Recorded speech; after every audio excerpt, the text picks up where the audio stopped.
Hello and welcome. I am Ramesh Ramachandran and you're watching Newsnight on DD India, your primetime destination for news and bespoke analysis. It's good to see you again. All right, on the show tonight, Prime Minister Narendra Modi moots a regional air ambulance service and special visa for doctors and nurses so that India's neighbors in South Asia and Indian Ocean region could jointly work to overcome the COVID-19 pandemic and similar crises in the future. Also on the show, the foreign ministers of India and the United States hold talks for the third time in as many weeks. Only this time, they were joined by their Japanese and Australian counterparts. Now, the four countries in question, India, Japan, Australia and the US, are members of what is known as the Quad. It was the first such meeting after US President Joe Biden was sworn in last month. Plus, Facebook unfriends Australia, blocks all media content in a surprise escalation of a dispute with Canberra. All that and much more coming up over the next 1 hour. But first, as always, the headlines. Prime Minister Narendra Modi addresses health officials from South Asia and Indian Ocean region taking part in an online workshop on COVID-19 management, proposes a special visa for doctors and nurses so that they can travel quickly within the region during a health emergency, also moots a regional air ambulance service.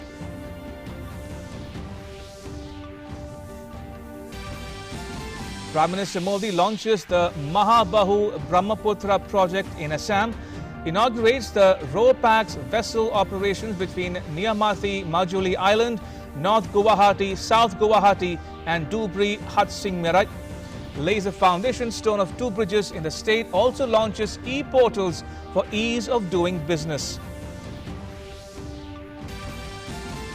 The Prime Minister addresses a webinar for consultations on effective implementation of budget provisions in power and renewable energy sectors, says government's approach to the sectors is guided by the mantras of reach, reinforce, reform and renewable energy.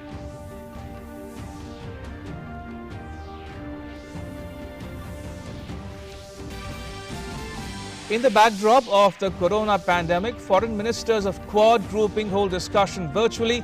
Dr. S. Jaishankar, Minister of External Affairs, participates, highlights shared attributes as political democracies, market economies and pluralistic societies.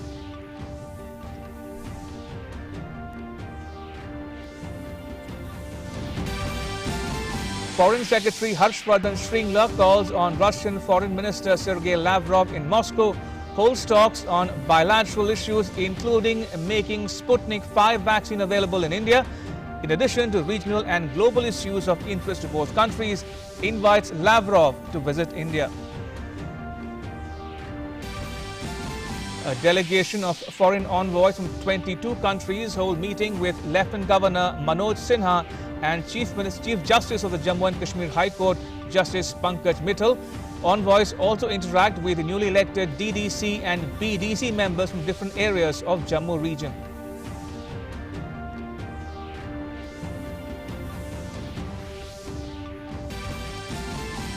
Winter storm cripples the U.S. state of Texas's electrical grid.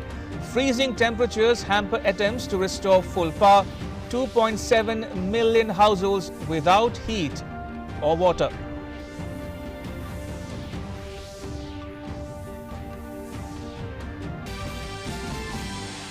Massive crowds of protesters take to the streets of Myanmar's largest city of Yangon again on Thursday to denounce the 1st February military coup.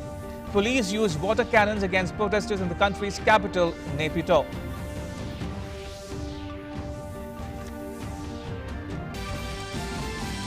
And top seed Novak Djokovic reaches Australian Open, defeating Aslan Karatsev of Russia. Naomi Osaka enters women's singles finals of Australian Open, beating Serena Williams 6-3, 6-4 in straight sets. Right, let me dive straight into our cover story. The COVID-19 pandemic saw India emerge as the pharmacy of the world. Now, India not only took care of its own population, but shared medicines, PPEs, test kits, vaccines, and above all, knowledge with other countries. Now, on Thursday, India went a step further by sharing best practices with its neighbors in South Asia and the Indian Ocean region. Here's a report. Prime Minister Narendra Modi on Thursday urged South Asian and Indian Ocean countries to consider a special visa for doctors and nurses so that they can travel quickly within the region during a health emergency. He also mooted a regional air ambulance service. He made these and other proposals in his address to a workshop for health officials from all 8 SAARC countries, besides Mauritius and Seychelles, who met online to talk about COVID-19 management, share their experiences and best practices, and decide on the way forward for tackling future pandemics. Allow me to make some suggestions for your discussions today. Can we consider creating a special visa scheme for our doctors and nurses so that they can travel quickly within our region during health emergencies on the request of the receiving country? Can our civil aviation ministries coordinate a regional air ambulance agreement for medical contingencies? Can we create a regional platform for collating, compiling, and studying data about the effectiveness of COVID-19 vaccines among our population? Can we similarly create a regional network for promoting technology-driven epidemiology for preventing future pandemics? And beyond COVID-19, can we also share our successful public health policies and schemes? Prime Minister Modi said the Ayushman Bharat and Jan Arogya schemes announced by his government could be useful case studies for other countries in India's immediate and extended neighborhood. He said the region would be able to overcome present and future challenges if it remained united. If the 21st century is to be the Asian century, it cannot be without greater integration among the countries of South Asia and the Indian Ocean island countries. The spirit of regional solidarity that you have shown during the pandemic has proven that such integration is possible. In March last year, India took the initiative to set up a COVID-19 emergency response fund. India contributed $10 million to this fund. It has shared about 23 million doses of vaccine globally, including 6.5 million doses as a grant. Bureau Report, DD India. Now, talking about the pandemic, India reached another milestone in its vaccination campaign. The total number of COVID-19 vaccinations has crossed 9.5 million. Also, there is a constant decline for the last 7 days in the number of daily cases as well. India is the third topmost country globally with the highest cumulative vaccination numbers after the USA and the UK. As on 18th of February, the cumulative vaccination coverage to healthcare workers and frontline workers against COVID-19 in the country has crossed 98 lakhs. The vaccination of the healthcare workers, which has happened out of this total figure, that constitutes 66,99,567 in number. The first dose has been given to 62,34,635 healthcare workers, and the second dose has been given to 4,64,932 healthcare workers. Frontline workers who have been vaccinated till 6 p.m. today are 31,46,956. Preparations for the next COVID vaccination drive is also in full swing, which will be given next month. The government will start administering COVID-19 vaccine to the third prioritized group comprising people above 50 years of age from next month. Last month मैंने 19 तारीख को Covid का vaccine किया और ये बिल्कुल safe vaccine है। जो टेक्नोलॉजी है वो काफ़ी सुपीरियर है और सेफ्टी काफ़ी है और इसी से जब हम सारे वैक्सीन करें तभी हम हर्ड इम्यूनिटी डेवलप करेंगे और कोरोना का खात्मा होगा। कोई भी प्रॉब्लम नहीं है, सब लोगों को डरने की कोई ज़रूरत नहीं है। इंजेक्शन लगवाइए और ठीक रहिए। ये जो वायरल फैल गया था उसको ठीक करने के लिए जो वैक्सीन आए हैं, बहुत अच्छा गवर्नमेंट ने डिसीजन लिया है, बहुत अच्छा है। I consider myself very lucky to be the first person in the state of Manipur to receive the second dose of Covishield vaccine. I don't have any medical problems. I don't have any uncomfortable feelings. So the vaccine is 1,000 times more beneficial than to have infection with COVID-19.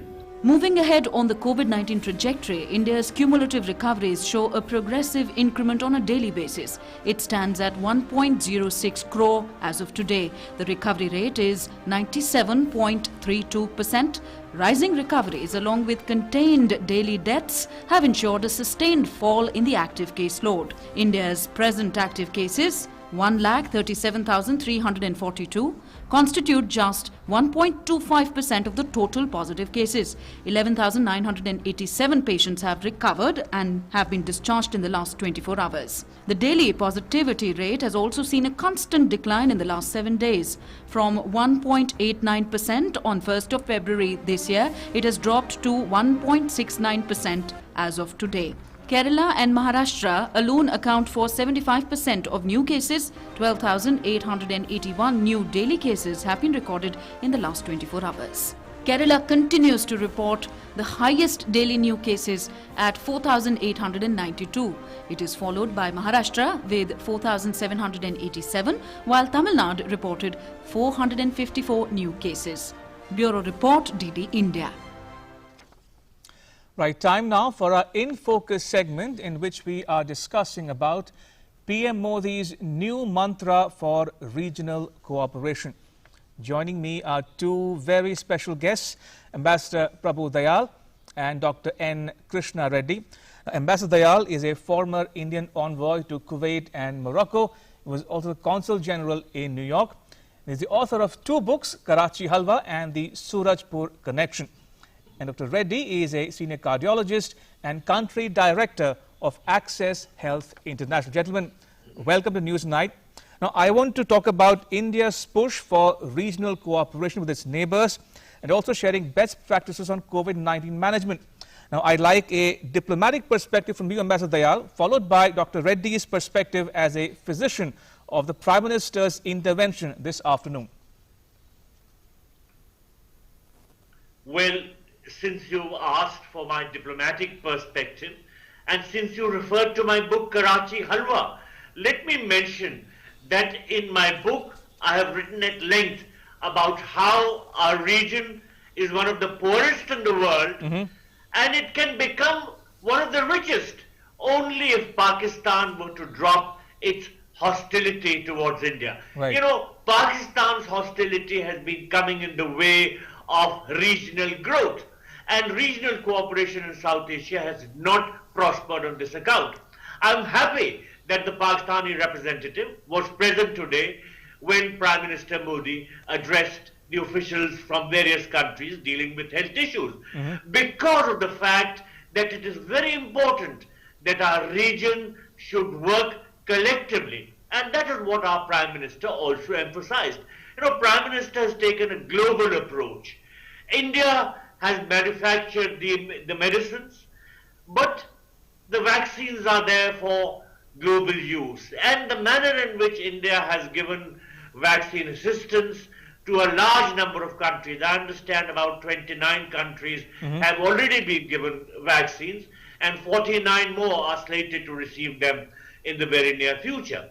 And a large part of this has gone as grant. So India has taken an approach that a global pandemic will be given full seriousness by India, and that India will try and combat the problem globally, assisting other countries. Of course, there's the manner in which India has itself tackled the domestic situation by being able to confront the pandemic head on and bringing down the number of cases and bringing about a large number of recoveries. This has certainly evoked confidence among other countries. Right. Countries within our region look at the fact that India has succeeded in combating the problem to such a great extent, and that is why they give India the respect which is now becoming so evident.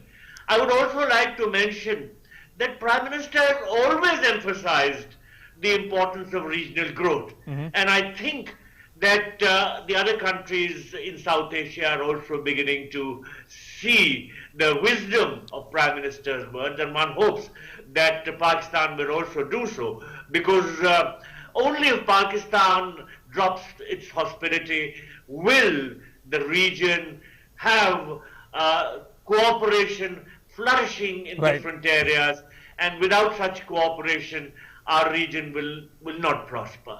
Indeed. Let me bring in Dr. Reddy now in the discussion. Dr. Reddy, Prime Minister Modi addressed health officials from 9 other countries, all 8 SAARC member states, and Mauritius and Seychelles in the Indian Ocean region. Now, looking at these developments from your perspective, your vantage, Dr. Reddy, what are India's experience been like, and what are the best practices that India can share with its neighbors, and also the way forward on tackling future pandemics? Yeah, the virus, I mean the COVID virus does not respect any boundaries. Right.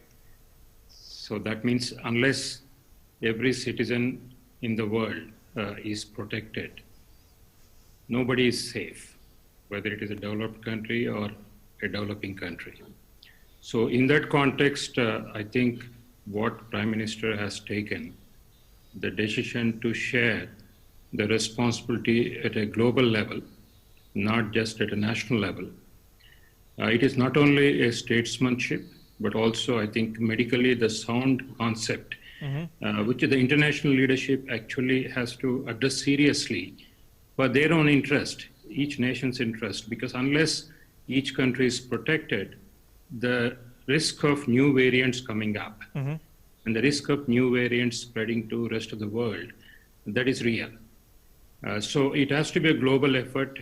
I think India has upheld that our age-old saying of Vasudhaiva Kutumbakam. Right. I understand that it is engraved in the entrance hall of our parliament, and Prime Minister is standing up to that. Absolutely. I want to ask one question to both my guests, starting with you, Ambassador Dayal. Prime Minister Modi made several recommendations, suggestions, or proposals in his intervention this afternoon, and I'll walk our viewers through those proposals. He has mooted a special visa for doctors and nurses so that they can travel within the region at short notice to combat medical emergencies, number one. Number two, he has mooted a regional air ambulance service. Number three, he says we can collate information and study the effectiveness of the COVID vaccines together jointly by all these SAARC countries plus Mauritius and Seychelles. 4, he says, let's have a technology-driven solution for preventing future pandemics. And last but not the least, he says, we should copy or emulate success stories in the region, including India's schemes of Ayushman Bharat. Your thoughts, Ambassador Dayal, on these proposals made by Prime Minister Modi?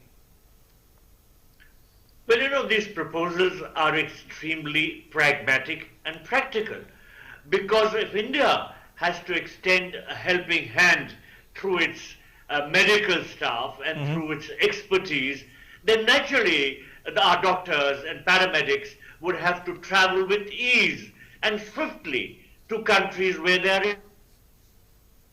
Right. For all such persons would be extremely. Otherwise, you know, if India is in a capacity to extend a helping hand, and the other countries are prepared to cooperate in having air ambulances, naturally paramedics would be able to reach the destinations where they're required to be. So Prime Minister's suggestions are always have been extremely practical and pragmatic, and I do hope that other countries will take them with the due seriousness which they deserve. Ambassador Dayal, is there a message somewhere in there for one intransigent neighbor of India's, namely Pakistan? Because in the past we've seen Pakistan be the stumbling block for regional integration within the SAARC fraternity as well, in terms of motor vehicle agreement or even connectivity to Afghanistan. So in that context, you think there's a message, somewhere in there for Pakistan as well? Well, certainly there is a message, and Pakistan would profit immensely through cooperation with India. Of course, China is a stumbling block because Pakistan considers China its all-weather friend, and Pakistan is hugely indebted financially to China. It is hugely in debt, and China calls the shots with regard to Pakistan. And China doesn't want India to be a neighbor which is recognized by all the other countries in South Asia as a good neighbor. China wants to extend its own hegemony in South Asia, and it uses Pakistan as its catchpole.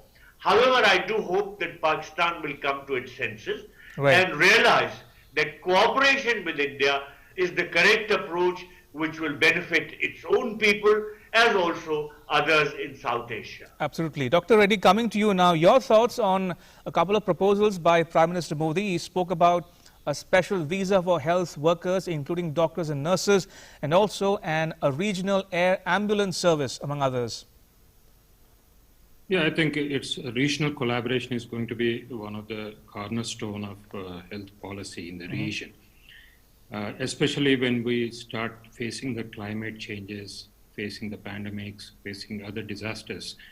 Unless there is a collaboration across the neighboring countries, I think each one of us may not be able to succeed on our own. True. It's interesting that if you look at most of the SAARC countries actually behaved in a similar fashion as per the epidemic is concerned, the pandemic is concerned. So if we can collaborate, what actually determined the type of behavior that we had, the very low infectious fatality rate that the region witnessed, there may be a uniqueness of the population that is...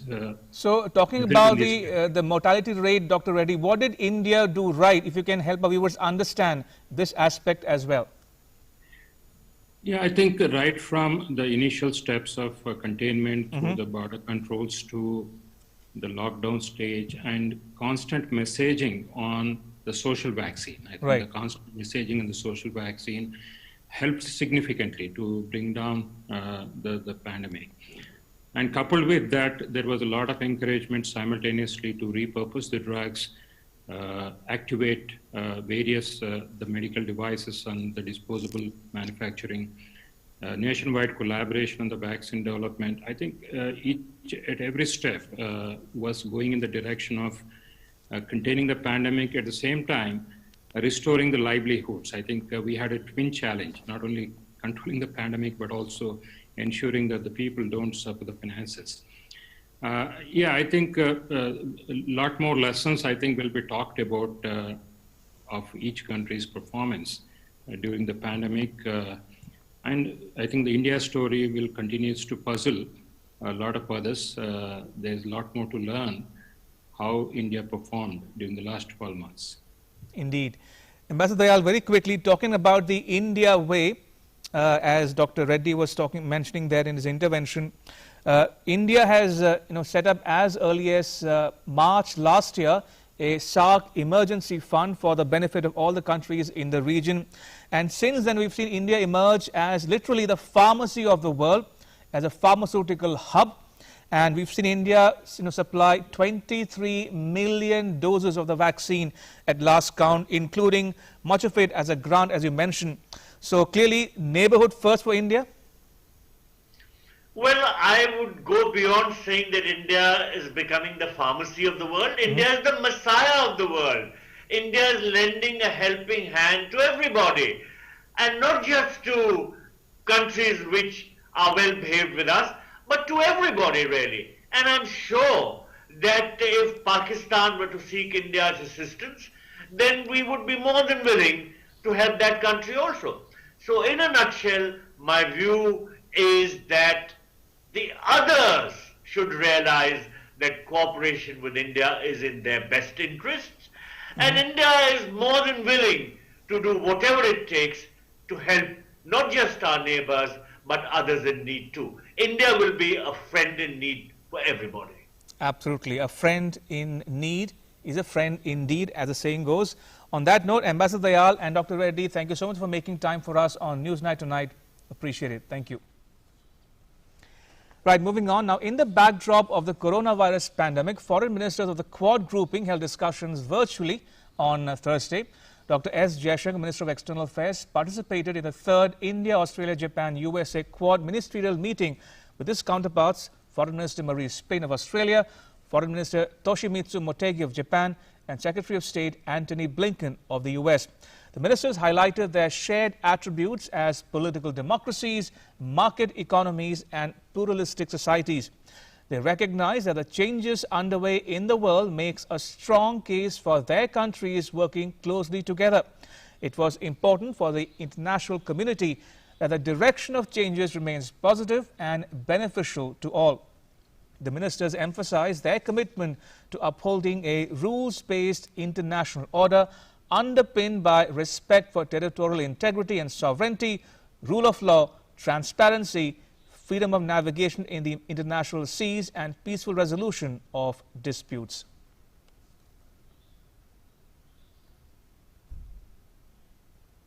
Meanwhile, Foreign Secretary Harshvardhan Shringla, who is on a visit to Russia, discussed bilateral and global issues concerning both countries in his talks with the Russian Foreign Minister Sergei Lavrov. They talked about the manufacture of Sputnik V vaccine in India.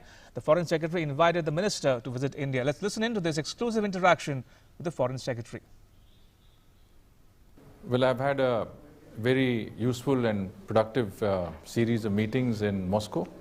I called on Foreign Minister Lavrov yesterday. He was able to give us direction on some of the areas that we were looking at in the bilateral relationship, but also on regional and international issues. I extended to him an invitation by our External Affairs Minister to visit India, and he said he was very happy to do that. We are also looking at a number of other visits at senior levels that would be in the run-up to the visit of President Putin to India sometime this year. And I think many of the meetings that we have had have been very useful in preparing the ground for high-level interactions between India and the Russian Federation. I also was able to meet a wide cross-section of people, from academics to thinkers to Indologists, and also interact with Russian diplomats at the Academy of Diplomacy. I think on the whole it has given a comprehensive overview of the relationship, but more important is how to take that forward, how to keep the momentum in relations going, how to look at trade and economic aspects of our relationship, to look at the high technology areas of our relationship.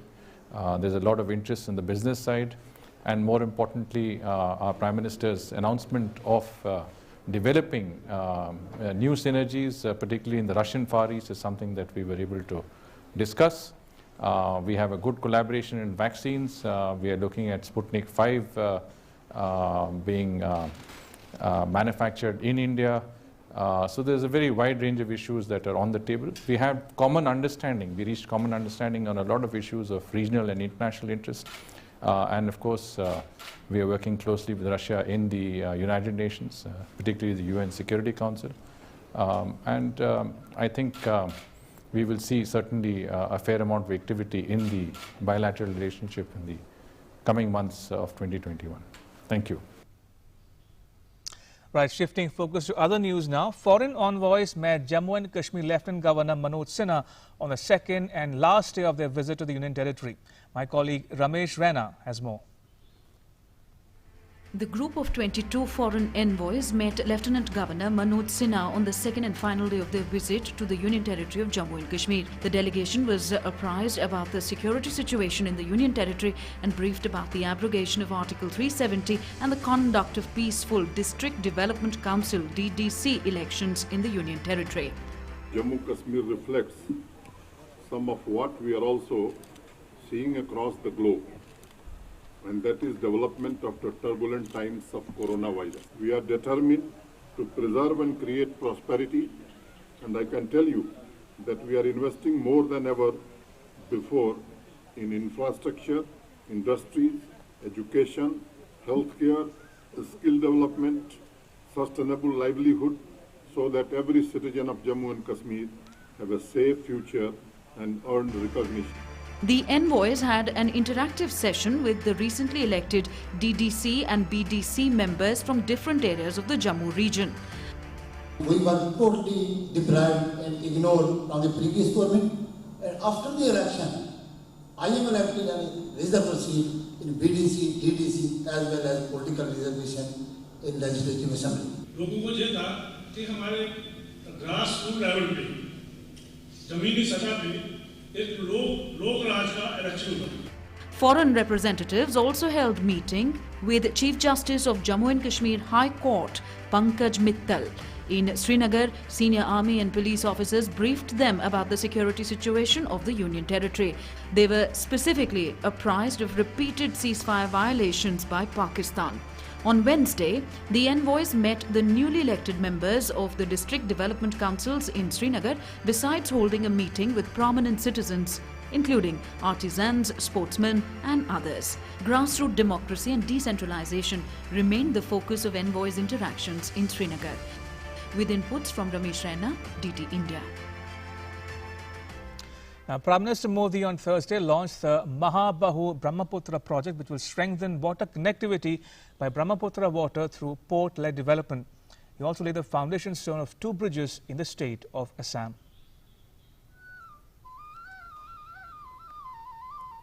With the blessings of the mighty Brahmaputra, the great river that flows through northeastern state of Assam, the Mahabahu-Brahmaputra project that reflects the vision of connectivity of Assam and the northeast was launched. As part of this project, several small and big projects have been included, whose main aim is to make connectivity easier. The Ro-Pax vessel services between Neamati-Majuli Island, North Guwahati-South Guwahati and Dhubri-Hatsingimari have been inaugurated. अभियान की शुरुआत में आज Neamati Majuli north और south Guwahati Dhubri Tisingmari के बीच 3 RoPax सेवाओं का उद्घाटन किया गया है. इसी के साथ असम इतने बड़े स्तर पर रोपैक्स सर्विस से जुड़ने वाला देश का अग्रणी राज्य बन गया है. PM also launched digital solutions in the form of 2 e-portals for ease of doing business. The CARD or Cargo Data Portal will collate cargo and cruise data on a real-time basis. PANI or Portal for Asset and Navigation Information will act as a one-stop solution for providing information about river navigation and infrastructure. अब सैकड़ों करोड़ रुपए के निवेश से गुवाहाटी में north east का पहला और देश का 6ठा डेटा सेंटर भी बनने वाला है. इस सेंटर नॉर्थ ईस्ट के सभी 8 राज्यों के लिए डेटा सेंटर हब के रूप में काम करेगा. इस डेटा सेंटर के बनने से असम सहित पूरे नॉर्थ ईस्ट में ई गवर्नेंस को, आईटी सर्विस आधारित इंडस्ट्री को, स्टार्टअप्स को और बल मिलेगा. PM Modi laid the foundation stone of a 4-lane bridge over Brahmaputra between Dhubri and Phulbari. The bridge, being built at a cost of nearly 4,997 crores, will fulfill the long-standing demand of the people of Assam and Meghalaya. The 205-kilometer-long, tiring journey will reduce to a mere 19 kilometers on completion of this bridge. On this occasion, the Bhumi Pujan of the Majuli-Jorhat bridge was also performed. Assam का जीवन आसान बना रहे हैं. ये देश की सुरक्षा को मजबूत करने के साथ ही हमारे वीर जांबाजों को भी बड़ी सहूलियत दे रहे हैं. असम और नॉर्थ ईस्ट के अलग अलग हिस्सों को जोड़ने के इस अभियान को आज और आगे बढ़ाया गया है. PM Modi also lamented that neglect of connectivity over the years has deprived Assam of its prosperity, which it once enjoyed. But now development of Assam is priority of the government, and to realize this, efforts are being made round the clock. With inputs from Guwahati Bureau, Sudhakar Das's report for DD India. Union Home Minister and senior BJP leader Amit Shah launched the fifth and final phase of Pariborton Yatra at Indira Maidan, South 24 Parganas district in West Bengal. He said if voted to power, the BJP government will probe corruption in the disbursal of Amphan relief funds. He stressed that a task force will be constituted to save lives from cyclones and environmental disasters. Modi ji ने जो पैसा भेजा ये तृणमूल कांग्रेस के गुंडे खा गए मैं आज यहां आप सबको कहकर जाता हूं भाजपा की सरकार बनने के साथ ही अम्फान के अंदर जो भ्रष्टाचार हुआ है उसके लिए उच्च स्तरीय जांच कर आपका पैसा खाने वाले सारे लोगों को जेल के हवाले करेंगे। मित्रों, मोदी जी ने 3500 करोड़ रुपया भेजा मगर कुछ नहीं हुआ। मित्रों, टीएमसी का एक ही नारा है, भतीजा बढ़ाओ। The minister also paid obeisance to founder Swami Pranavananda on his 125th birth anniversary. He said that path trodden by the Bharat Sevashram Sangh will significantly help India to transform into a self-reliant country. Bharat Sevashram संघ ने देश भर में जो सेवा प्रकट किए हैं इसके अंदर न सिर्फ प्रामाणिकता तो रही ही परंतु इसके साथ साथ सेवा, समर्पण, त्याग, परिश्रम इसकी पराकाष्ठा कर एक बहुत उत्कृष्ट उदाहरण सेवा कार्य करने वाले सभी संगठनों के लिए, सभी धार्मिक संगठनों के लिए भारत सेवाश्रम संघ ने प्रस्तुत किया है। During his visit, Home Minister held a road show in South 24 Parganas Namkhana. A large number of crowd was present to welcome the minister during the road show. Amit Shah was accompanied by State President Dilip Ghosh and other leaders. The Home Minister is on a two-day visit to West Bengal. Take a look at what else is making news around India in our National Roundup segment. Death toll in the Uttarakhand disaster climbed to 61.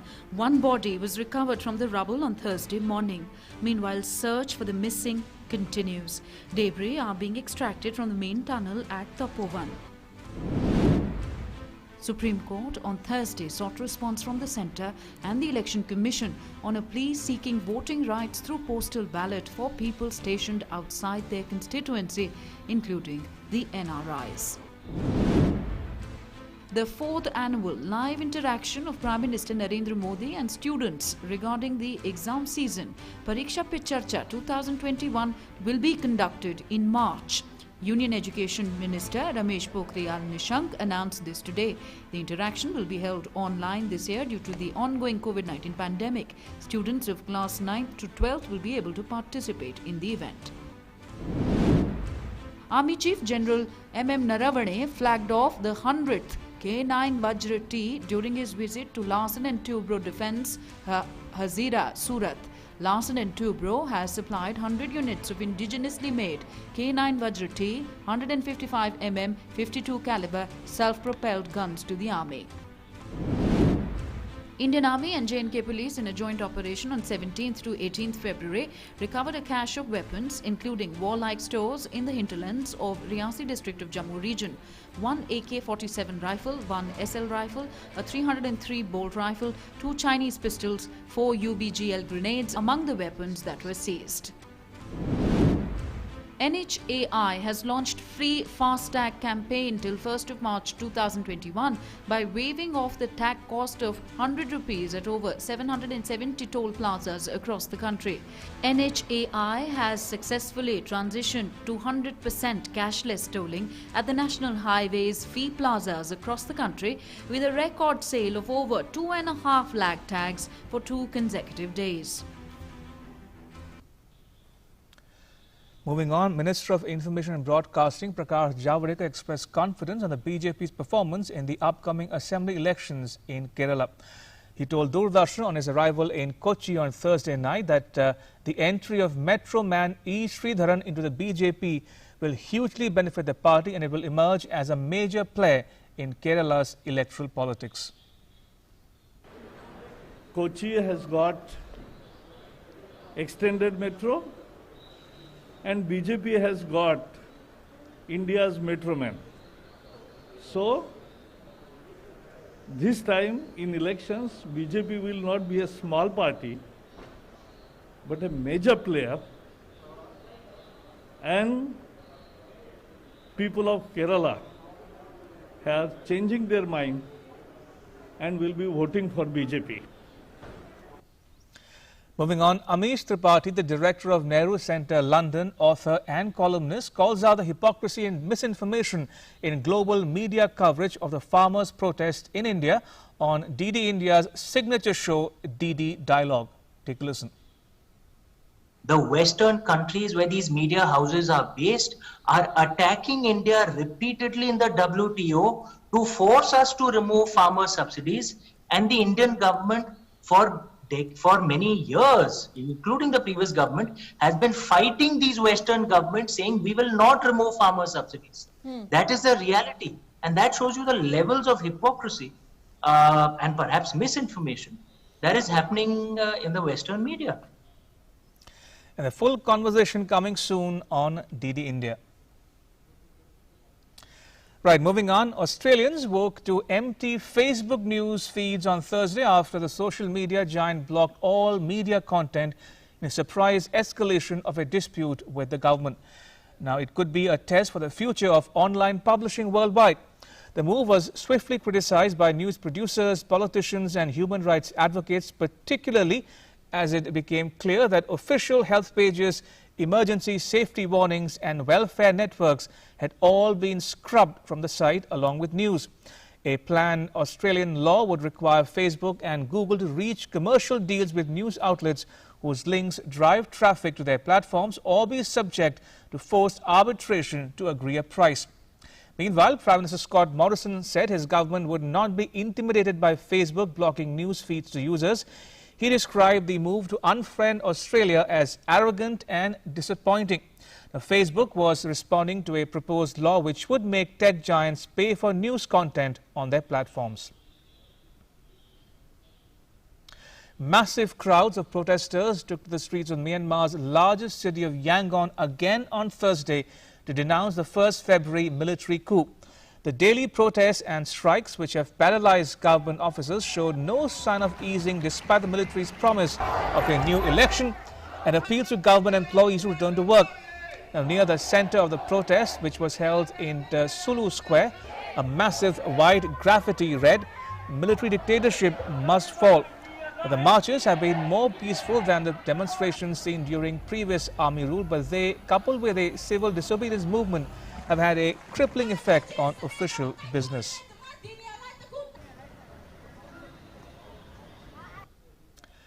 Meanwhile, Myanmar police used water cannons against protesters in this country's capital on Thursday. Protesters could be seen banging on metal objects with rocks as they faced off with the police along a city road in Naypyidaw. Some of the protesters dispersed after being sprayed repeatedly by water cannons.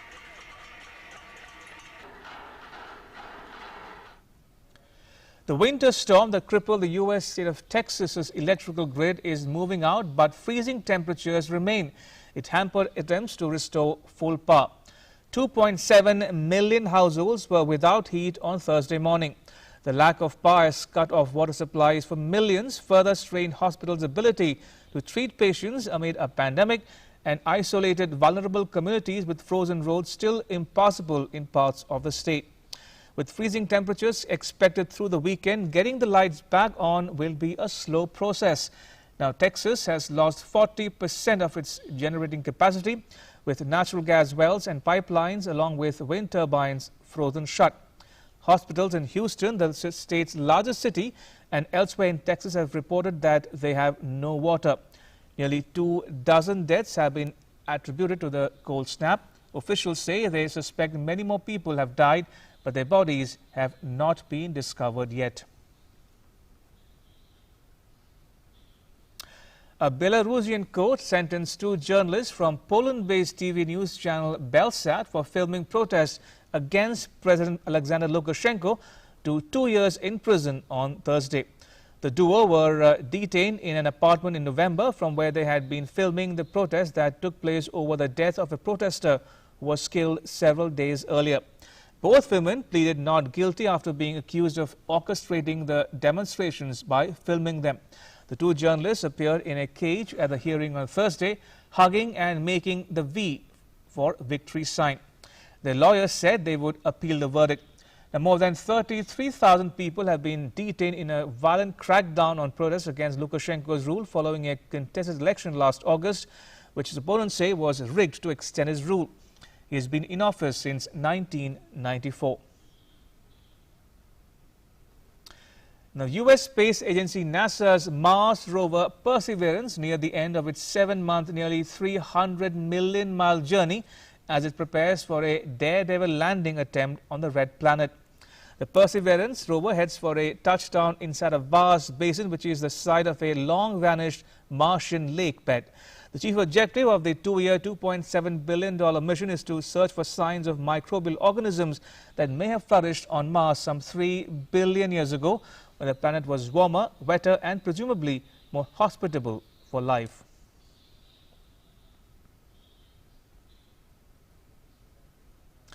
In a gesture showing strong cultural and historical ties between India and Afghanistan, Afghan President Ashraf Ghani has sent chadar for the shrine of Ajmer Sharif. This is the first ever sacred chadar Mubarak sent to Ajmer Dargah Sharif by any president of Afghanistan, and first outside of a South Asian nation. The chadar has been brought from Kabul to Delhi, and it will be offered at the famous Sufi shrine on Friday by the Afghan diplomats, marking the 809th Urs of Khwaja Moinuddin Chishti. The Afghan Chargé d'Affaires in Delhi, Tahir Qadri, said the initiative is a reflection of strong people-to-people connect of India and Afghanistan. It's a very auspicious moment for the cultural relations and the bond between India and Afghanistan. You know, I shared it with the Presidential Palace, and His Excellency the President has been really kind enough to offer his own feelings about Moinuddin Chishti, who is a bridge between Afghanistan and India, and as a result, he has sent a chadar and also a personal letter, in fact, about his own feelings of what he thinks as a student of Sufi order for 50 years. And here he calls Khwaja Moinuddin Chishti as a bridge between Afghanistan and India, as a bridge of solidarity, unity, love, and as Khwaja Gharib Nawaz himself says, that love to all and malice to none. I think that is the biggest message of today's world. Right, sports news now. Top seed Novak Djokovic defeated Asian Karatsev to reach the Australian Open final and end the Russian qualifier's remarkable run. Despite the world number 114 causing moments of tension, Djokovic had enough quality to win 6-3, 6-4, 6-2. Djokovic, who is going for a record-extending 9th men's title in Melbourne, will face Daniil Medvedev or Stefanos Tsitsipas in Sunday's final. Meanwhile, Naomi Osaka claimed an impressive victory over Serena Williams to reach the Australian Open final and end the Americans' latest quest for a record equaling 24th Grand Slam title. 3-time Slam champion Osaka withstood early pressure from Williams to win 6-3, 6-4. Osaka is on a 20-match unbeaten streak and has never lost a Slam final. And Naomi will face Jennifer Brady in Saturday's final after the Americans beat Karolina Muchova. Brady came past the Czech 6-4, 3-6, 6-4 to seal a spot in a first Grand Slam final.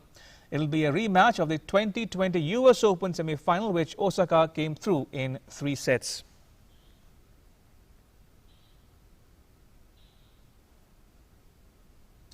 And Erling Haaland continued his Champions League scoring run after his brace gave Borussia Dortmund a 3-2 win over Sevilla.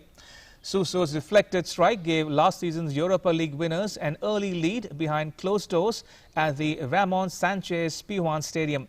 In the 19th minute, Mahmoud Daoud scored a stunning equalizer. Norwegian forward Haaland put the German team ahead in the 27th, playing a 1-2 with Jadon Sancho and showing real hunger to slide in ahead of Sevilla keeper Bono and score. Haaland netted his 10th goal in 7 Champions League games from Dortmund to increase their lead moment before half-time. But Sevilla salvaged some hope of turning the tie around in the second leg on March 9, when Dutch striker Luc de Jong volleyed home 6 minutes from time. Porto scored in the first minute of each half to edge ahead in the Champions League tie against Juventus. Iranian striker Mehdi Taremi put Porto ahead after just a minute at Estadio de Braga, and Mali striker Moussa Marega added a second straight after the break.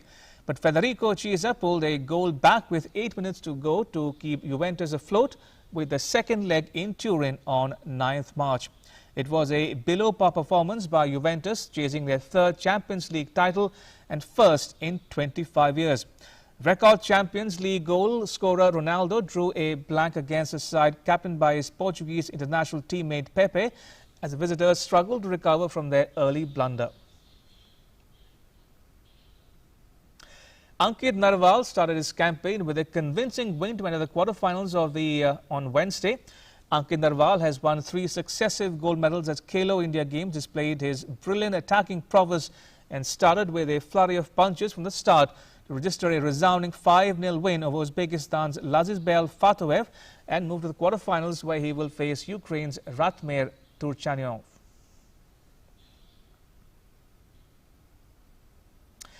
In other news, the India Toy Fair 2021 kicks off later this month. The next report tells you about students who have been selected to take part in it. Take a look.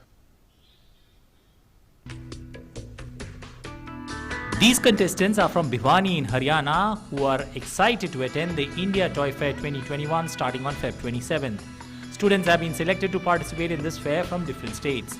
These participants will now have the opportunity to display toys based on education at the fair. Under this, Dr. Anita Sharma's team from Bhiwani has been selected as one of the participants for this exhibition. These people have made their toys on the subjects such as science, art, mathematics, geography, history and literature. नई संसद भवन का प्रारूप तैयार किया है, जिसे सरकार ने 2022 तक लक्ष्य है इसे पूरा करने का, और टीचर इसे एक तरह शिक्षक इसे इसके माध्यम से बच्चों को बता सकेंगे कि इसके बारे में जानकारी दे सकेंगे कि क्या ज़रूरत पड़ी कि हमें आत्मनिर्भर कि हमें ये संसद भवन तैयार करनी पड़ी. तो एक बात तो यह भी है कि ये आत्मनिर्भर भारत को बहुत ज़्यादा प्रेरित करती है. Students said that technology and access to internet have become an important part of our education system. In such a situation, we are also showing our traditional and cultural heritage of education through toys at India Toy Fair 2021. हमने हमारे project से ये दर्शाने की कोशिश की है हमारी भारतीय संस्कृति को या लोकल फॉर वोकल को बताने की कोशिश की है, या हमारी जो पहले जो संस्कृति थी उसे हमारी पढ़ाई के दौरान और उनको अपनाया जाए. The team is hopeful that the toys and models prepared by them will gain appreciation at the fair. नई शिक्षा नीति भी हमें ये कहती है कि हम पहले अपने संस्कारों को, अपने देश की पद्धतियों को जानें, पहले भारत को जानें. भारत के जितने आर्ट हैं, उनकी कलाएं हैं, उसमें जितने खिलौने बना करते थे, जिससे हम पढ़ा करते थे पहले, उन सबको वापस रिवाइव करें. तो हम कहीं ना कहीं भूल रहे हैं. तो इन खिलौनों के माध्यम से हमारे टीचर क्लासेस में जाते हैं और उसको बच्चों को खिलौनों के माध्यम से पढ़ाया करते हैं. New education policy encouraging students to make basic toys and models for teaching. Bureau Report, DD India. And it's a wrap, but news continues here on DD India. You can catch all the latest updates on our social media, mobile and digital platforms. Thanks for watching. Bye-bye.